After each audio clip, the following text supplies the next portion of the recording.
Okay, so we're in some shit. If you saw Putin's speech, then you already know what's coming next. He had a whole rant about the West and how, we're trying to destroy Russia and start a world war and all this mess, just for him to drop out of the nuclear treaty.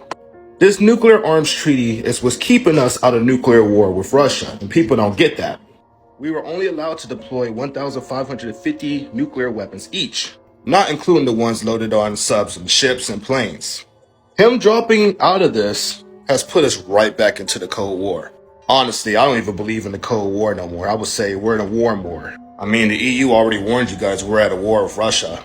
As the Secretary General of the European Union has already said that Russian Vladimir Putin is waging war on NATO and the West, saying he started this war with us. We have Armenia and Azerbaijan going back at it. Yep, shooting off of the border again. We have the British that's supposed to be getting an emergency text about World War III, which they say is a test, but if we're already in a world war, then how are you going to test for World War III? It just makes no sense.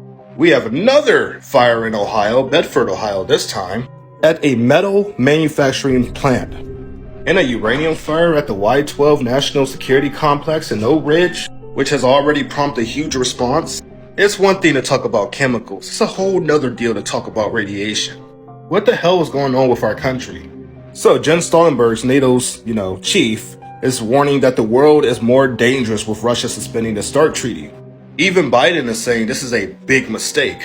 Them dropping out of this means they can go back to pre-nuclear testing, meaning they could detonate a nuclear weapon in your ocean, in the desert, on the mountain, like wherever the fuck they want.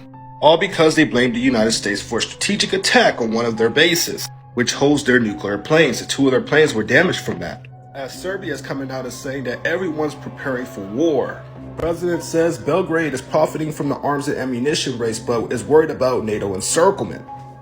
Not only are they surrounding Russia, but they're encircling China, which has prompted China to join forces with Russia with the world war against NATO. And they're even going to start sending military aid to Russia, which Zelensky and the United States said would pass a red line and start World War III. We have Putin dropping out of a treaty so they can invade Moldova. Here's the English version of the script, which Ukraine said they would help them if Moldova gave them weapons. They're also preparing themselves for aggression from Russia via Moldova and Belarus. Then we have Iran, who's starting to do attacks in the Middle East, which is targeting the shipping. And then we got North Korea talking about turning the Pacific into a firing range. I don't know about you guys, but I got a very bad feeling about the days and weeks ahead. But nothing's happening, right? See you later.